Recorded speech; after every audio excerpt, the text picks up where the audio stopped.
మంచి అంతర్జాతీయ సంగీత పరబ్రహ్మము అయినటువంటి వాడు అలాగే జీవించాడు అనమాట. ఈ ఠాగూరును ఈ సంగీత పరబ్రహ్మము ఎరిగినటువంటి ఆనందం మిగిలినటువంటి వాడు మనం ఎమ్మెల్యే అయినా ఎరగం, పొలిటీషియన్ అయినా ఎరగం, మత ప్రచారకుడు అదే బట్ట మనం కట్టుకోవచ్చు. అరవింద యోగేంద్రుడు ఉన్నాడు అనుకోండి, అదే గడ్డం మనము పెంచవచ్చు. కానీ వాళ్ళకు ఆనందం అంటే ఏమిటో అనేది మనకు అవకాశం, మనకు అర్థం అవడానికి అవకాశం లేదు. అంటే మనకి పరిపూర్ణంగా ఆనందం అంటే అమ్మ ఇది అని అనుకున్నప్పుడు దానికి 100 రెట్ల ఆనందం గంధర్వాంశం ఉన్నటువంటి మహానుభావుడు అనుభవిస్తాడు అన్నాడు. అంటే మంచి సుకుమారమైన వాసన వేసేటువంటి హెయిర్ ఆయిల్ ఒక పొలిటీషియన్ తనకి రాసుకోవచ్చు, రవీంద్రనాథ్ ఠాగూర్ గడ్డానికి రాసుకునేవాడు. తేడా ఏంటి ఇంతే. అది పక్క వాళ్ళకి శరీరం దుర్వాసన వేయకుండా అనేటువంటి సద్భావంతో రవీంద్రనాథ్ ఠాగూర్ వేసుకునేవాడు. పక్క వాళ్ళని మనం ఒక స్టాండర్డ్ మెయింటైన్ చేయాలి, అంతకంటే తెగకూడదు అనేటువంటి దాంతో ఈ పొలిటీషియన్ ఒళ్ళు వేసుకుని మనం వేసుకుంటాం. దానికి ఇది తేడా.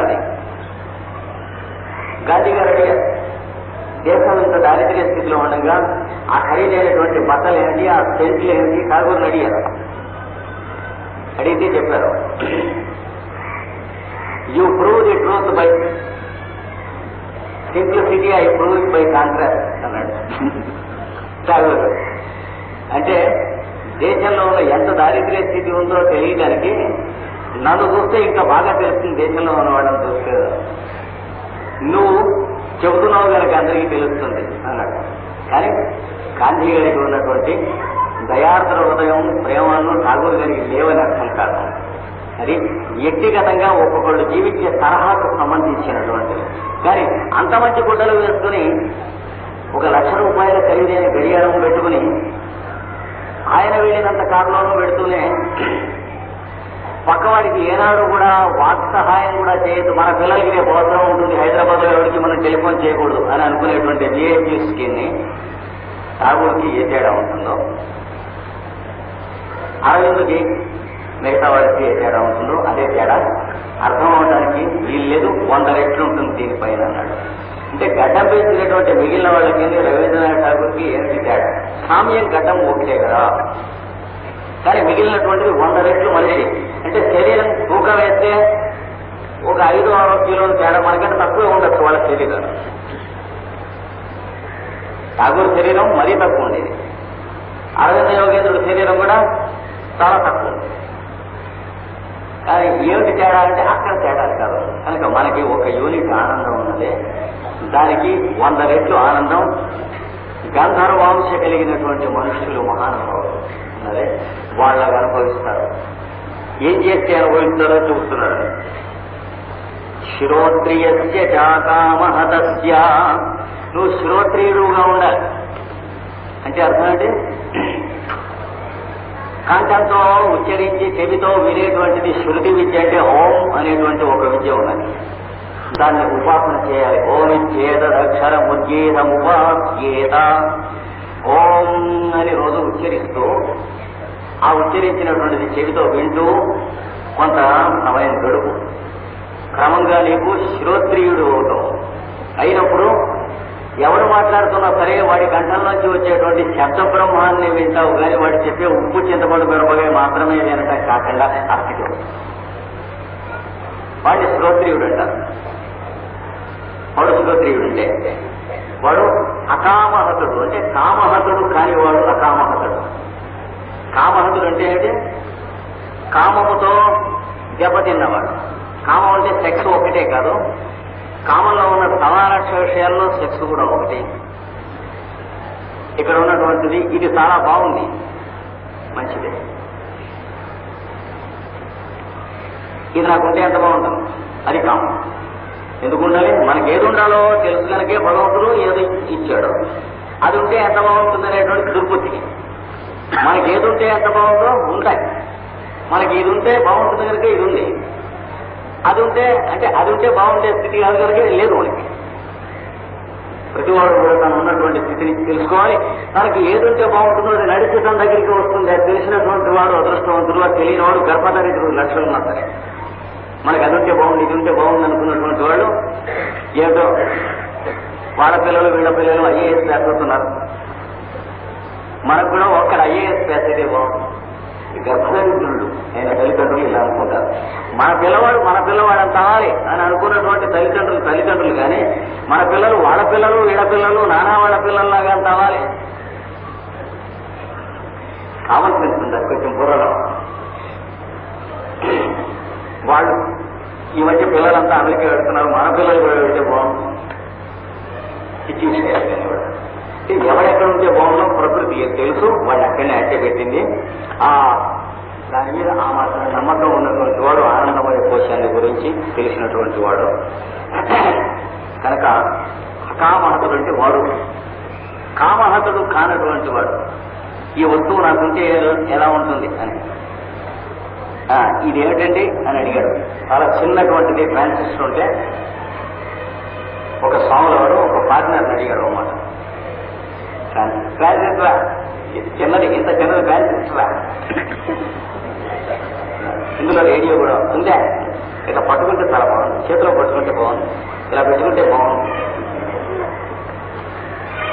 అంటే ఏంటి అడగకుండా తీసేసుకుంటారు. ప్రివిలేజెస్ ఉన్నాయి స్వాములు వారు అయితే. బోడతరవ అన్నాడు కదా రామకృష్ణుడు. నిగమచర్మం వర్ణిస్తూ అంటే క్లెప్టోమేనియా అంటే దొంగతనం చేసేటువంటి దుర్బుద్ధి ఉంది వాడికి చిన్నప్పటి నుంచి. వాడు ఎవరింటి ఒకటి లోపలికి ఎలాగా బోడతరం అంటే సన్యాసిగా వెళ్ళిపోతాడు రామకృష్ణుడు. వాడు అంటే బతిగా చేస్తాడు ఏదన్నా అంటే భర్త తీసుకుంటే తీసుకుని నిగమ సర్వ వాక్యాలలో బోడతరం దొరుకుతున్నాడు. మాకు ఏదో ఎవరు అనుకున్నానా ఎంత గుడికాయ ఉంటే ఒకరాయ. అందుకే ఈయన ఓ అరగంట సేపు ఆ ట్రాన్సిస్టర్ అయిపోయాడు. అవతల వాడు గ్రహించాడు. వాడు వీడు అడుక్కుంటే ఇద్దాం వాడు. ఎందుకంటే భారతీయులు అంటే అడుక్కుంటే తప్ప ఇంకోటి లేదు, అందరికీ తెలుసు. చివరికి ఏం చేశాడు, ఈయన నోరు తిరిగి అడుక్కుంటానే మొహమాట పడ్డాడు. మళ్ళీ లాక్కెళ్ళిపోయాడు. ఏమి గోధుమలు అడుక్కుంటున్నాం, పాలపీటి అడుక్కుంటున్నాం, షిప్పుల్లోంచి వచ్చేటువంటి బూట్లు గీట్లు బెర్లిన్ చొక్కాలు ఇవన్నీ అడుక్కుంటున్నాం. భారతీయుడు అడుక్కునేవాడు కాక ఇంకో వృత్తి ఏముంది? బయట దేశం వాళ్ళందరికీ మన మీద అదే అభిప్రాయం. అక్కడ అక్కర్లేనటువంటి వాడు కొన్ని వందల మంది అయినా వాళ్ళు ఇక్కడ చూడమని అంటేనే చూడటానికి వీళ్ళు వచ్చారు. అంటే అడుక్కోని వాడు భారతదేశంలో ఉంటారంటే వాళ్ళు నమ్మరు. ఇప్పుడు అంటే మనం అట్లాంటి చరిత్ర క్రియేట్ చేశాం వచ్చి కళ్ళతో చూస్తే తప్ప. కనుక మనుష్యగంధర్వాణామానంద వాడికి సజీవో శ్రోత్రియస్య కామహతస్య. శ్రోత్రియుడు కామహతుడు కానివాడు కనుక అయినట్లయితే ఈ ఆనందానికి 100 రెట్ల ఆనందం అనుభవిస్తావు. అంటే ఇది నాకుంటే బాగుందనేటువంటి ఐడియా నీకు అక్కర్లేకపోతే నీకు అది కావాలనుకో. నీకు అది ఎన్నడూ అక్కర్లేనప్పుడు నీకు ఎంత కావాల్సి ఉంటుంది? అవి తెచ్చుకుందామని ఊరికే బెడ్డింగులో దుడ్డు తోసేసి, గుడ్డల్లో దుడ్డు తోసేసి, కాటంలో పెట్టి తోసేసి, అందులో ఏమున్నాయంటే మా గుడ్డలు అన్నాడు వాళ్ళు తీసి చూసి గుడ్డలని పోండా అందులో టైప్ రైటర్ ఉందని చెప్పి నానా చివాట్లు పెట్టి ఇట్లాంటి కపూర్పులన్నీ చాలా పడి అగసాట్లు. అంటే భారతీయులను రుజువు చేసుకునే పనులు చాలా చేశాడు. కానీ చేసుకున్న టైప్ రైటర్లన్నీ ఒకటి పని చేయలేదు, తుక్కు కింద అయిపోయాయి. రిపేర్ చేస్తారంటే దీని స్పేర్ పార్ట్స్ ఇండియాలో దొరకాలన్నారు. రిపేర్ ఎందుకు అవుతుంది? దత్తపుత్రుడికి ఆస్తి ఇచ్చినట్టు ఉంటుంది. సొంత కొడుకు ఎట్టవుతాడు? కొడుకు పుట్టవుతే పరమేశ్వరుడు ఇవ్వలేదని నమస్కారం చేసి ఆస్తి 10 మందికి ఇచ్చేస్తే సరిపోతుంది. కానీ ఎవరో బతుకుని వాడికి ఇస్తే తొక్కేస్తాడు. చూస్తున్నాడు, మీరు బతుకుని చూస్తున్నాడు, నిలబెట్టేస్తాడు. అలాంటిది. తర్వాత కిందటి సంవత్సరం యూరోప్ వెళ్ళొచ్చాక అక్కడ ఉన్నటువంటి లెక్చర్స్ అన్ని కొన్ని ఇక్కడ టైప్ చేయించవలసి వచ్చింది. దానికి కావలసినటువంటి మెటీరియల్ అన్నీ అక్కడ టేబుల్ నుంచి లెక్చర్స్ ఫస్ట్ టైప్ రైటింగ్ చేసి ఇక్కడికి పంపిస్తూ దాంతో పాటు టైప్ వర్క్ కోసం అని చెప్పి ఒక బ్రాండ్ న్యూ కొత్త టైప్ రైటర్ పంపించేపాడు. ఎందుకని మనం అది కోరినట్లయితే ఆ టైప్ రైటర్ ని కాపాడుకునేటువంటి కుక్కలాగా మనం ఉండవలసి వస్తుంది.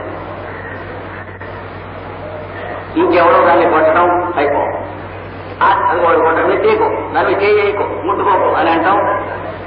వాడు వేయటం వేసేటప్పటికి వేసించే గంతున్నట్టుగా చేస్తాం. ఇవన్నీ ముర్రో అని ఏడవటం. ఇల్లు కట్టుకున్న వాడికి ఎత్తులాగా ఉంది. ఇల్లు కట్టుకు చేయకు అంటాడు. ఇల్లు అద్దెకిచ్చి మేల్కొట్టకు అంటాడు. అద్దెకిచ్చే మేల్కొట్టకుండా ఎలా ఉంటారు? అద్దెకి ఇవ్వకూడదు అని.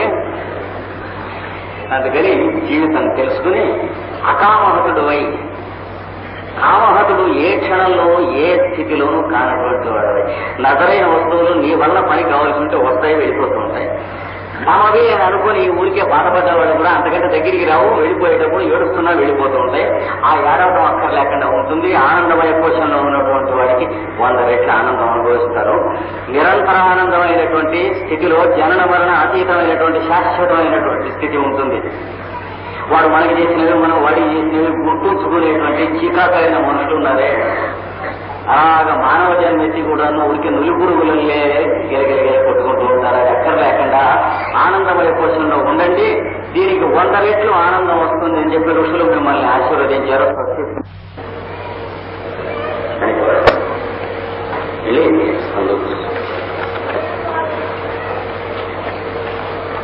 మనిషికి ఆనందం సంపూర్ణంగా అనుభవించడం చేతనైన తర్వాత భారతంలో కూడా ఆనందం ఎక్కువ మందికి శబ్ద విషయమే కానీ అనుభూతి విషయం కాదని భాగవతంలో స్పష్టంగా చెప్పారు. ఉదాహరణ మీకు చెప్పాను. రేపు పుత్రపల్లికి మా వైఫ్ వస్తుంది నడపాలి. 12 ఏళ్ళ నుంచి ఆయన వైఫ్ ఆయనకి మాకు ఏదో దూరంగా ఉంటున్నారు. ఆ వైఫ్ అనేటువంటి పదానికి ఆయనకి నిజమైన అర్థం ఎంతో సంతోషము, ఆనందము, తృప్తి అనేటువంటి పదం మనం వాడుతూ ఉన్నప్పుడు మనకు అర్థం అంతే ఉంటుంది సుమా అని చెప్పాడు భాగవతంలో చాలా వరకు. అంటే 3 శబ్దగత విషయం పోయిన వేదములంతో వసించును అన్నాడు. ఆ మాట వేదం అంటే ఎక్కడ వేదాల దోషం అనుకుంటాం కాదు, జాగ్రత్తగా అర్థం చేసుకోవాలి. మన జీవితం దేని వర్తిస్తుందో అది వేదం. మనం జీవిస్తున్నటువంటి జీవితానికి వెనక ఉన్న బ్యాక్గ్రౌండ్ ఉంటుంది. దాంట్లో వీడు జీవించడు, తన జీవితం తను జీవిస్తూ ఉంటాడు కనుక ఆనందము, సంతోషము మొదలైనటువంటి పదవులుగా మాత్రమే ఉంటాయి కానీ వీడికి ఇంకేం వస్తువులుగా ఉండవు సుమా. అంటే 10 మాటలు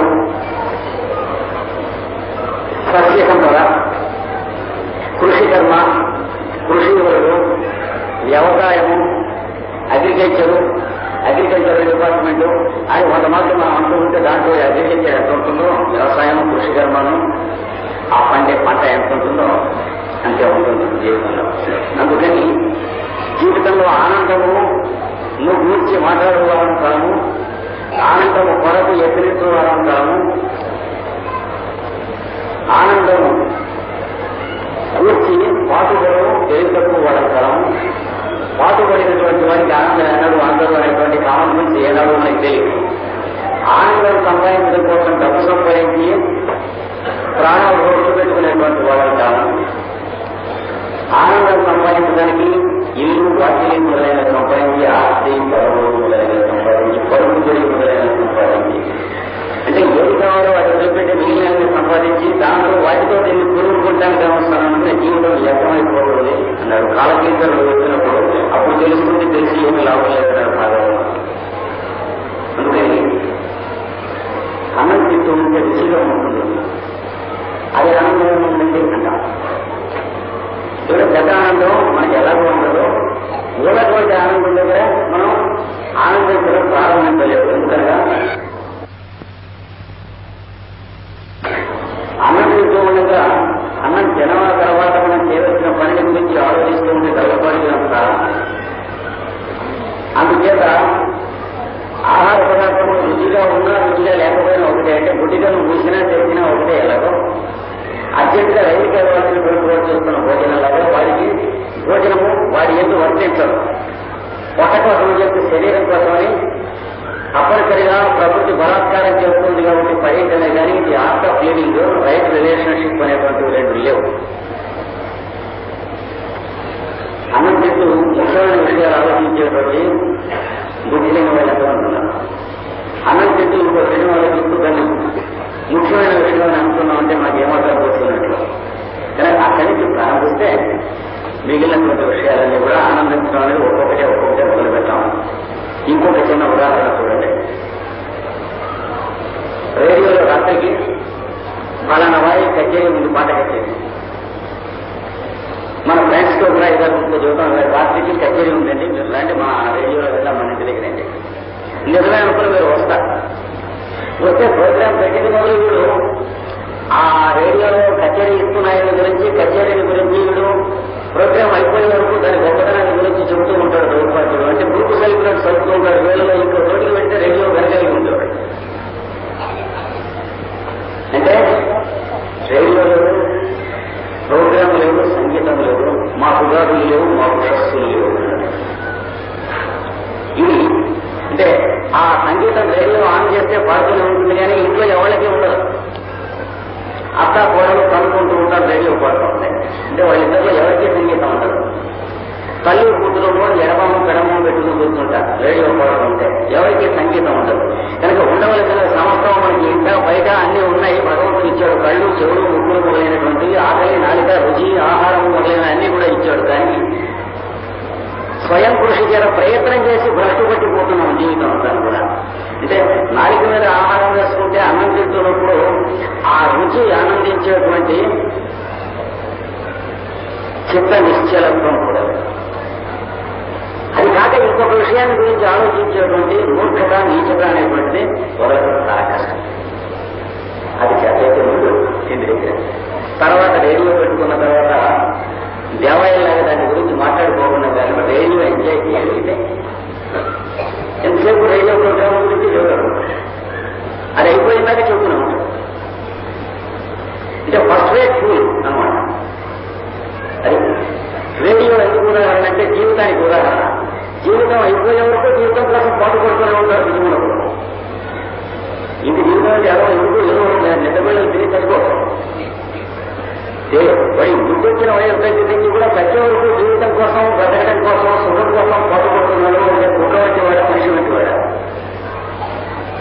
సుఖపట్టం తప్ప అన్నీ చేస్తున్నాడు, సుఖం కోసం పాటుపడుతున్నాడు. వాడి వెళ్ళిన పాటు ఒకటే.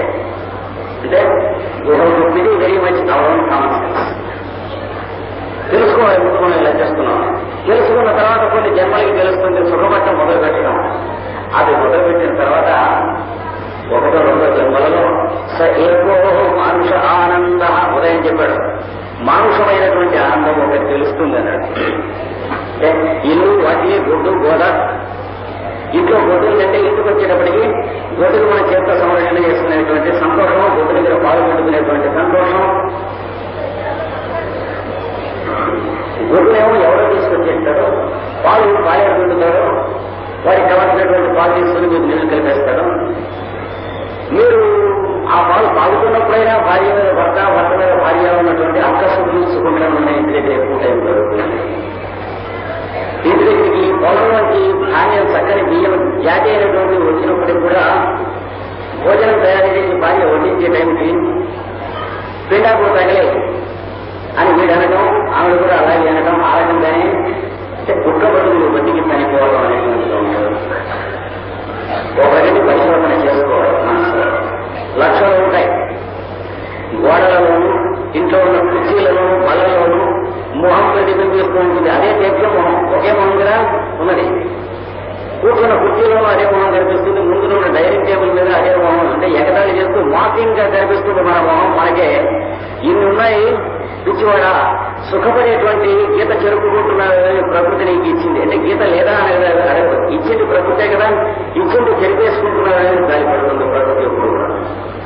అవన్నీ దాటిపోయిన తర్వాత ఏవో మనుష అంత అది కొంత చేతనైన తర్వాత తే శతం మానుష ఆనంద, దానికి 100 రెట్లైనటువంటి ఆనందం, మానుషమైనటువంటి ఆనందం ఏదైతే ఉన్నదో అది మనుష్య గంధర్వానంద. మనుష్య గంధర్వులంటారు. మానుషులు అంటే అర్థానికి మనుష్యులు, మానవులు అంటే అర్థానికి మనవు సంతతి లేక మనస్సు వలన జీవించేవారు. మనము, కుక్కలు, పిల్లులు మొదలైనవన్నీ మానవులు. హ్యూమన్ బీయింగ్స్ కాదు మానవులు అంటే. ఎక్కడ పలుకుతారు మెంటల్ బీయింగ్స్ అని అర్థం. అంటే మినరల్స్ మొదలైనటువంటి ప్లాంట్స్ కాక అవి మెంటల్ బీయింగ్స్ కావు. అవి వెట్లో బతుకుతున్నాయి, బీయింగ్స్ ఆఫ్ ప్రాపర్టీస్ అంటే ధర్మమయ జీవులు, పదార్థ ధర్మములు మొదలైనటువంటి వాటి చేత జీవిస్తూ ఉన్నాయి. ఉప్పు ఉప్పుగా ఉంటుంది అనేది ఉప్పుకి మనస్సు తెలియదు, మనస్సు లేదు కనుక ఉప్పు ఉప్పుగా ఉంటుందని ఉప్పుకి తెలియదు. కానీ ఉప్పు ఉప్పుగానే ఉంటుంది, అది ధర్మం అంటే. కనుక వాళ్ళంతా ధర్మమయ జీవులు. ఆ పరమాణువులలో ఉన్నటువంటి పుణ్యాత్మలంతా వాళ్ళనే దేవతలు అని అంటారు. జ్వాలాపూరుడు పాశ్చాత్య దేశంలో ది దేవా కింగ్డమ్ అనేటువంటి పేరుతో చాలా అపారమైనటువంటి వేద విద్యను వాళ్ళకు కుండలతో ఎత్తి పోశాడు. దేవా కింగ్డమ్ గురించి ఎవరిని అడిగినప్పటికీ కూడా తెలవాళ్ళని కనీసం 5-6 రోజులు లెక్చర్ ఇస్తారు. మన భారతీయులలో దేవతలేమిటి ఉంటే సినిమాలో అలా కానీ దేశం 3 రోజులలో మాట్లాడతారు. సైన్స్ లో చాలా అడ్వాన్స్మెంట్ వచ్చింది. సైన్స్ అంటే మన ఇండియాలో ఉన్నటువంటి సైన్స్ లో ఉన్న ల్యాబొరేటరీ అన్ని ప్రొఫెసర్స్ లెక్చరర్స్ అని అర్థం కాదు. నూతిలో కప్పలాగా ఉండదు. ప్రపంచంలో ఏమేమి డెవలప్ అవుతున్నాయో మనకు తెలియదు. ఇతర దేశాల నుంచి విప్రాపోయినటువంటి వాళ్ళని ఇక్కడికి సమర్ ప్రొఫెసర్స్ కింద పిలిపించుకుని వాళ్ళకి సమర్ క్రాఫ్ చేసినట్టు వాళ్ళ చేత ముక్కలు చెప్పించుకుని విజ్ఞానం పోతున్నామని అనుకోకూడదు. ప్రపంచంలో చాలా మహావిజ్ఞానం క్యాండిల్ పవర్, లక్షల క్యాండిల్ పవర్ లో పెరుగుతూ ఉన్నది. ఏ దేశానికి ఒక రష్యా కింద ఉన్న దేశాలకు వెళ్ళి తప్ప మిగతా దేశానికి ఏ దేశానికి వెళ్ళి అడిగినా దేవా కింగ్డమ్ గురించి కాస్త చెబుతారా అంటే కనీసం 1 వారం రోజులు చెబుతారు ఒక్కొక్కడు. అలాగా నూరి చెవులలో కరిగించి పోశాడు జ్వాలాపూరుడు ఈ శతాబ్దం. నాకు ఆశ్చర్యం వేసింది. మొట్టమొదటిగా నేను జెనీవా వెళ్ళినప్పుడు లెక్చర్కి టాపిక్స్ ఏమిటంటే the relationship between the human and the దేవా కింగ్డమ్ అన్నారు. ఇది ఏ లోకంలో మనం ఉన్నాం వెళ్ళి పులకించింది. భారతదేశం స్పష్టంగా కాదు అంటే, ఎందుకంటే అక్కడ అలాంటి టాపిక్ అడగను అడిగినా చెప్పినా వినను. చాలా ఆశ్చర్యం. కనుక ధర్మమయ జీవులు అంటే దేవతలు.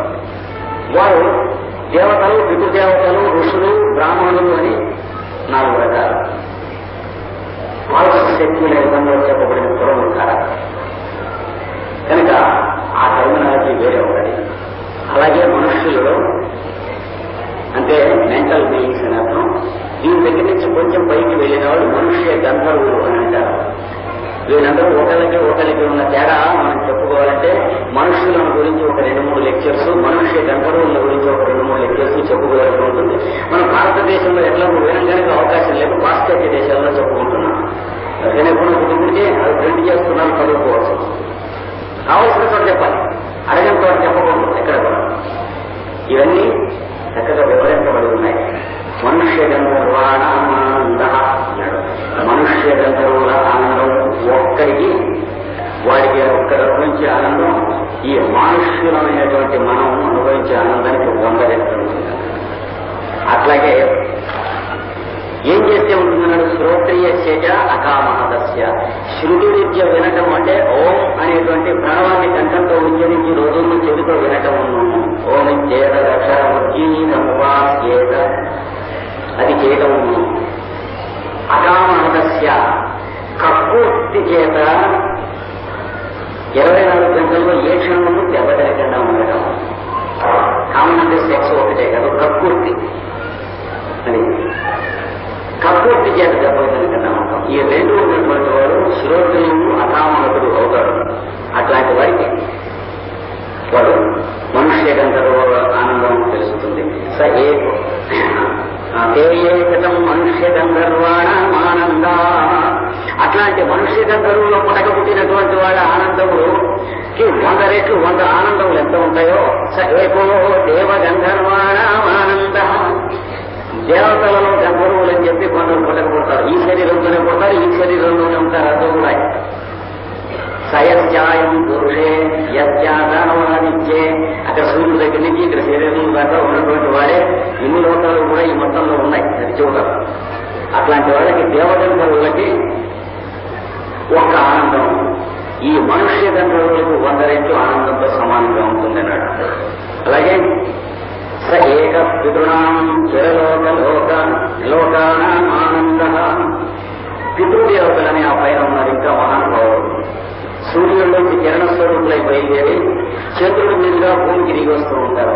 జీవులకు శరీరాలు కల్పించడం కోసం అని చెప్పి పిండోత్పత్తి గర్భములో కల్పించేవాడు. అంటే నేచర్ లో ఉన్నటువంటి maternity department, child welfare department వాళ్ళు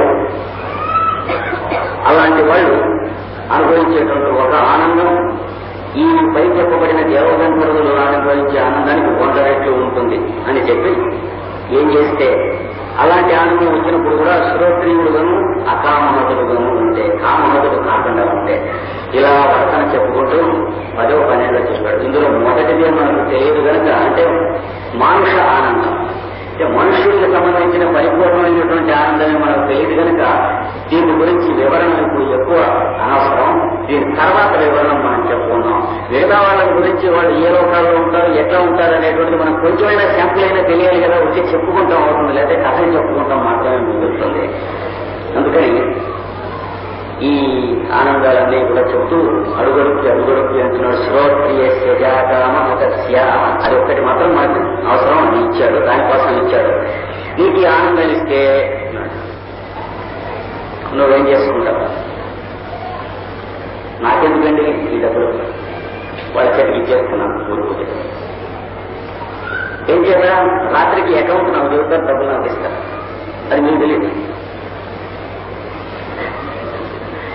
కానీ ఇక్కడ మీ దగ్గర శ్రోత్రియస్య జాకామహతస్య 2 ఉన్నట్టు కనిపిస్తున్నాయి.